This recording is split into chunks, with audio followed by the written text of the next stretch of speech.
and welcome back to the channel. My name is Beloved, and as you can tell by the title of this video, I'm going to be doing a book review.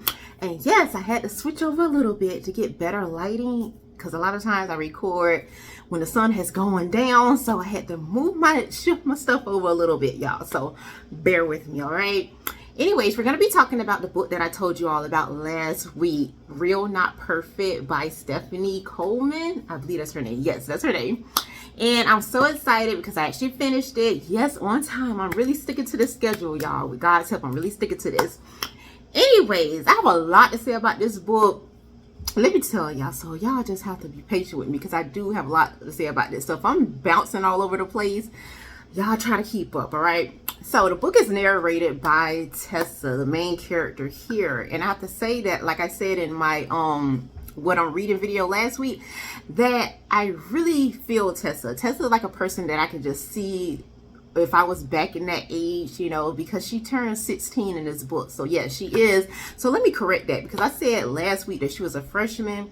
She is actually had just finished her freshman year. So she is a sophomore in high school now. And she does turn 16 in this book. So yes, I guess that answers my own question. Yes, it's going to be YA. Anyways, yes, I could definitely see Tessa as being in my friend circle back then if I was around that age, because I just like how down to earth she is. Like I mentioned, she's straightforward. You know what you're getting with her. She's very caring, compassionate, all that good stuff. And just to see a character go through so much trauma in this book, like we're going to be talking about in this video, it makes your heart just break, like literally all over the place, because you do not want to see bad things happen to good people or people who you think that are good. So to see something happen to this girl is just like, man, like, why does it really have to be this way? Do we have to be all of this? But I understand life happens to everybody. So I appreciate the different topics in this book, especially if you are around this age, you know, you're in high school, middle school, whatever, and you're going through similar situations. I know this book would bring such comfort to kids, you know, but I think it would bring comfort to adults as well, because hey, everybody have to go through life. We all live in it, and different stuff happen at different seasons in our life. And that's what I love about this book. This book was very real. It did not shy away from a lot of hard topics that people go through. It did not try to make it all marshmallows and rainbows, even though Tessa here is a believer and she does come from a believing household. I love that this author showed us that even Christian people, believing households, go through the same things as any other household. And the difference is how they deal with this. How do they cope with it? And I love that she didn't make it all pretty, like, and wrapped up in the big bowl, like, okay, they're going through this, but it's not really moving them much. They're still hanging on. They're being strong. No, she took us through those roller coaster of emotions with these characters, which made them even more real. And I understand why the book is titled Real Not Perfect. I finally got it. Towards the end, you're going to get that answer. So I'm going to leave that out for those of you who are interested in reading this book. And definitely let me know in the comments your thoughts, if this is a book that you would probably read or interested in, or if it's something that you already have read and you want to tell me about it, you know, let me know. I'm here for it. Anyways, Tessa, at the beginning of this book, one of the first topics in this book that was very, very hard. No, I was going to say something else. Let me say before that, Tessa is throwing a surprise party. Well, her family is throwing a surprise party for her best friend, who happens to be moving away to a whole nother city and state. She's going to Florida. Her name is Mackenzie. And we know right there, when you are a kid and you have best friends, you have your little group of friends, or I feel like at any age, especially when you're a kid, it is hard to go through something like that, to go through those changes. And we do see Tessa does go through this, you know, having to lose her best friend in a sense. You know, yes, they still living in that time that we're living in, that there is social media, there is Instagram, which I know many people out there will appreciate, especially kids will be able to relate to, because they're all on these type of gadgets and stuff as well. So yes, I love that the author did put that in there for the times that we're living in, I guess. I mean, me personally, I ain't really for all of that. I never really cared for it, but I do understand that that is the time that we're living in, and you don't want to shy away from that because simply it is for children, you know. But y'all hold on to that thought, because I'm gonna be right, y'all. I am back. Yes, I had to get my food and all that stuff, so yes, I'm back. Okay, anyways, getting back on the topic with Tessa here, like one of the first traumas, you know, your best friend moving away, and y'all being able to only keep in contact, you know, through social media, through phone calls or different things. And as you can tell, like with most things, like most people when they, you know, they kind of move on with their life in a sense. And Mackenzie did that. She was posting all these radical pictures, you know, like she's out on the beach, like she's having a blast, and she wasn't really getting back with Tessa. And they, like, their friendship was slowly but surely slipping away. At least that's the way Tessa felt. It was on Tessa's end. That's how she felt. So, you know, life goes on. She pushed through that, but then out of nowhere, she gets this big banger, and that was pretty much the real big trauma here throughout the entire book, is her parents breaking it to her that they are going to get a divorce. And what made it even worse is it wasn't the decision of both parents. It was one of the parents that was initiating it. One of them totally checked out of the marriage period, and the other one was willing to just stick it out, work through whatever that they had to work through. And it was just really, really sad. And on top of that, to make it even worse, is the fact that they are Christian people. And her dad, Tessa's dad, was like a hero to her. Tessa's dad, you know, really stuck it to her about following God and, you know, doing the right thing and different things like that. So it's like everything that he said in her eyes was slowly but surely becoming a lie. Like, it just felt like, wasn't God strong enough? Wasn't God enough for you all to stay together, for you dad to just stay here with us?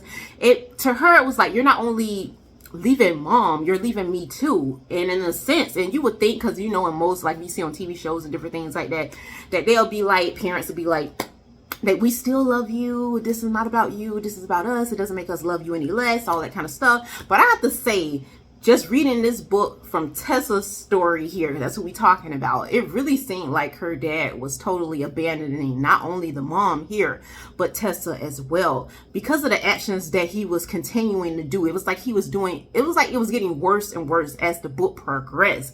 Not only, you know, it was enough to let her know, hey, we're getting a divorce, but then you just slowly but surely sticking it to her even more and more. But yet on the side, you're making like, you still want to be her dad, you still want to be in her life, because you're constantly texting her and different things like that. But it's like, to me, her dad didn't put in enough effort. He just, to me, it seemed like he just threw out something just to say, I'm trying, Tessa, I'm trying to have a relationship with you, I'm trying to work through this with you, I'm trying to be the dad that, you know, you always thought me to be. But to me, it was very, it fell short throughout the entire book, and it just made you as the reader get even more upset with the dad here.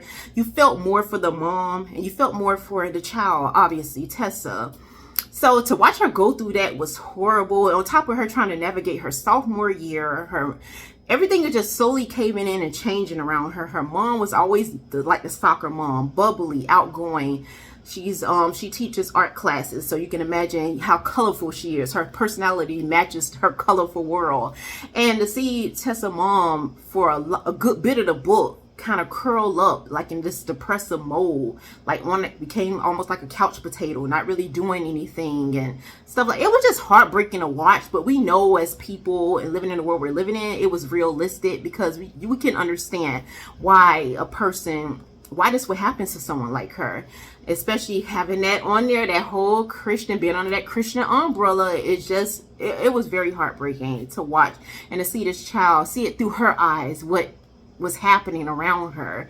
Then on top of that, she's going through that whole, you know, God weaving out the friends in her circle. Like, her whole circle of friends changed as well. From the beginning of the book, she had a lot of, which I'm sure she didn't realize it at the time, a lot of her friends were self-centered. They were not about, you know, putting God first and different things like that. So we saw God weaving out those friends and moving them out of her life slowly but surely. But at the same time, in this very different way, in a way that she didn't expect, we saw him give her better friends, give her godly friends, and give her that circle that not only that she needed, but deep down inside that she actually desired as well. So that was amazing, following Tessa on that journey, and just being in her head, being in her mind, made you feel like you were literally there, that you were walking through those events with her. And I just feel like it doesn't matter what age you are, we all understand emotions, we all understand heartbreak. We all understand, you know, feelings of loneliness and wanting different types of relationships in our lives. So you would feel Tessa here throughout the entire book.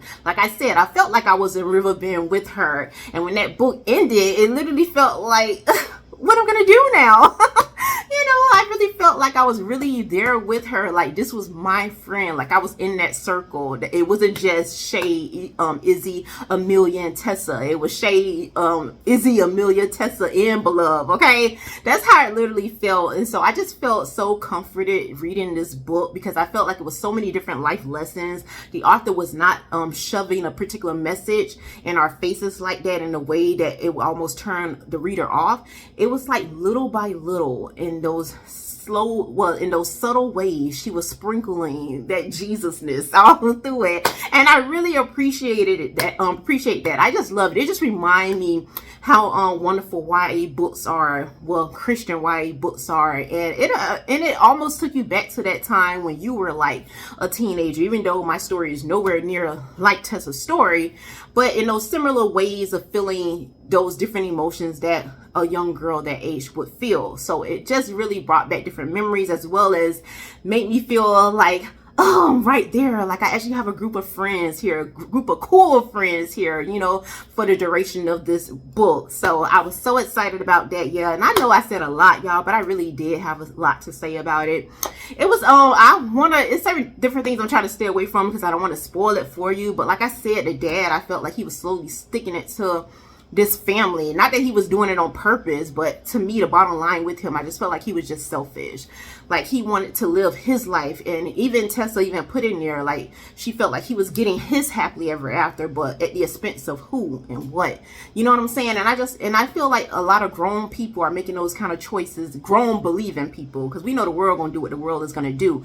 But I feel like a lot of grown believing people are making certain decisions to get their happily ever after at the expense of anybody, you know, and don't really care. And it was just so real. I love that Tessa here, she was old enough and mature enough, because she felt certain things inside of her, but she wanted to, instead of assuming, she really put her dad out there. She called him out on a lot of things. She wasn't trying to spare his feelings none, because obviously he wasn't sparing. He didn't think about their feelings when he decided to walk out on them. So I love that she did not spare her feelings. Like, she really put it out there on the line, so that at the end of the day, it was no assumptions. She knew what it was, and it was all clear.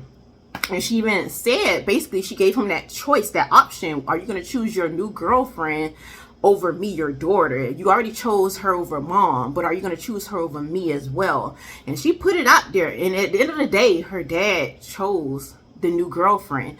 And it was just so sad and heartbreaking that a father would do something like this to their child. I mean, it's one thing if you and the mom ain't gonna work it out, but your child is basically saying, you know, me or her in every sense of the word, and you still chose what's good for you. And I just felt like that was so disappointing. It was heartbreaking, and so many different times throughout this book that her dad did this thing. And for Tessa to have to come to terms with God's help, like, she's gonna have to forgive him no matter what, and just kind of let this thing go, because she did not want to become basically him at the end of the day.